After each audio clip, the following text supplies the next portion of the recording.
Hello everyone, my name is Jack Edwards and welcome to the first video I'm filming in my new digs. This time last week I moved here to Durham University to start my degree in English literature, and let me just tell you, the last 7 days have been crazy, to say the very least. Of course, the last 7 days have in fact been Freshers Week. I've even got the wristband to prove it, which is cutting off circulation. Honestly, Freshers Week has left me shattered.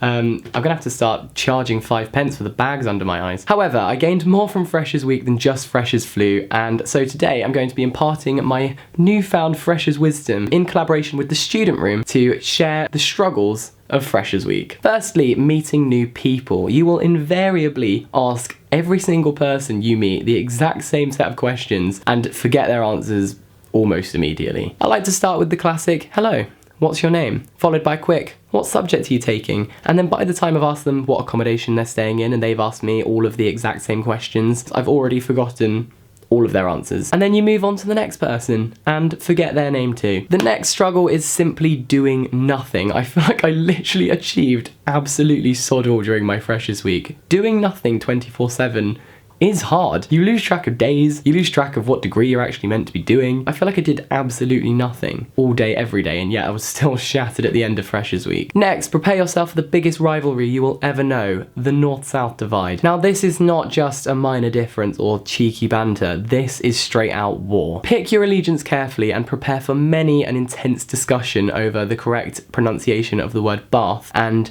whether or not it is acceptable to put gravy on your chips. Also, if you're from the Midlands, then I'm really sorry to break it to you, but the Midlands do not exist at university. Pick a side. Also, prepare yourself to realise that your geographical knowledge of the UK is terrible. Another struggle is that the walls are very thin. They're so thin. You will come to dread the second that you hear the words, tell us your name and an interesting fact about yourself. Your whole world will crumble as you realise how horribly mediocre your life has been compared to everyone else in the room. Prepare yourself to realise how horribly ill-equipped you are for fancy dress after you're introduced to all these bizarrely themed fancy dress parties, and prepare to get creative because you're going to need it. For example, on our second night here we had a subject social. How do you dress as English literature? I've got no idea, so I managed to make this t-shirt quite last minute. It says, it's English lit, and then carried around this copy of Mice and Men.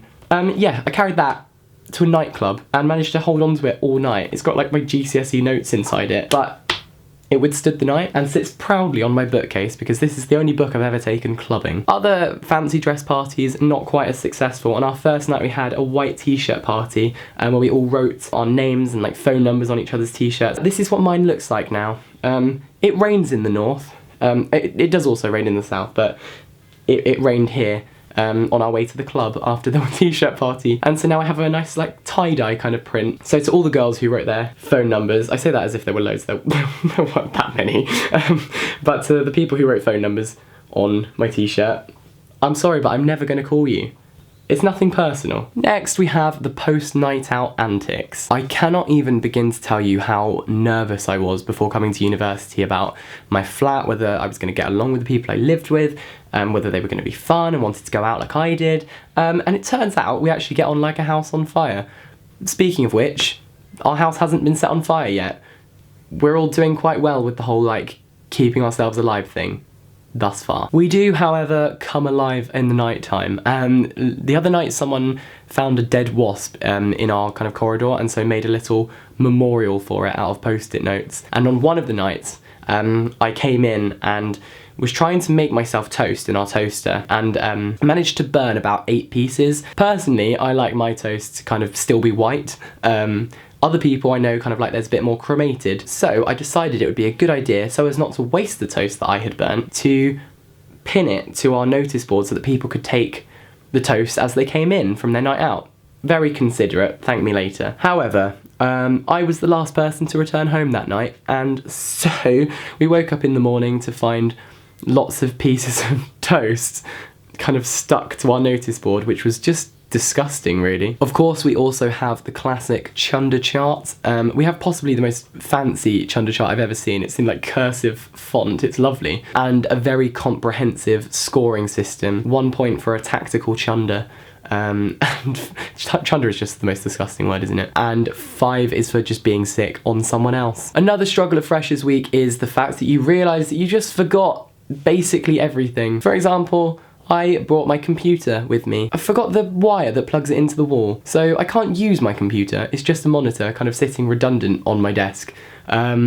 Not overly helpful. Another struggle is when you have to start actually going to lectures and doing real work. It's a shock to the system. I'm like, hang on, I didn't sign up for this. I was having a nice little holiday here. At what point is it acceptable to go to lectures in your pajamas? No one's broken that boundary yet, but I feel like I'm gonna have to at some point. I'm gonna have to take one for the team, and once one person does it, it's acceptable for all of us to do it. In the days following Freshers Week, prepare to be completely bedridden as you suffer from the dreaded Freshers flu. It does exist. It is horrible. It's the worst thing. When the dreaded lectures do come around, prepare yourself for the biggest symphony of coughs you have ever heard. It's crazy. A cacophony, if you will. Ha ha ha. Every 5 seconds when the lecturer is talking, there's just a wave of coughs, and once one person coughs, everyone else coughs too. Also, prepare yourself to feel extreme guilt whenever anyone else does any work or mentions work. As soon as you see someone with a book, you will immediately just be filled with guilt that you are not also studying. And then, of course, we have Freshers Fair. Now, Freshers Fair is a very intense experience. I just went for the freebies, I'm not gonna lie. You have to do something to earn the freebies. Like, you have to sign up to a society. I've signed up to so many societies that I just don't want to be a part of. Like,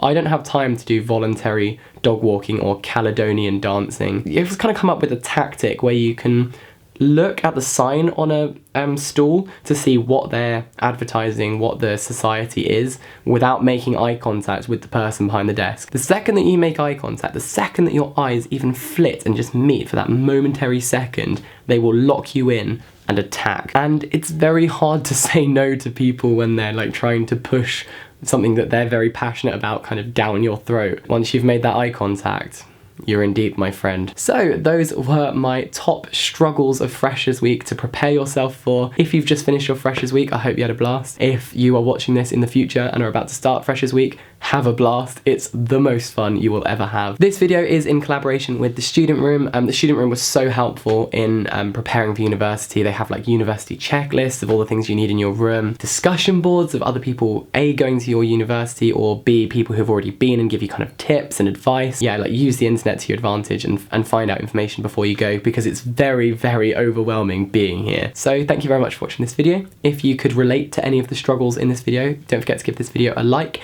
and comment your others down below, or even some fun stories from freshers. I'd be dying to know. Yeah, so thank you very much again for watching, and I will see you next time. Bye bye.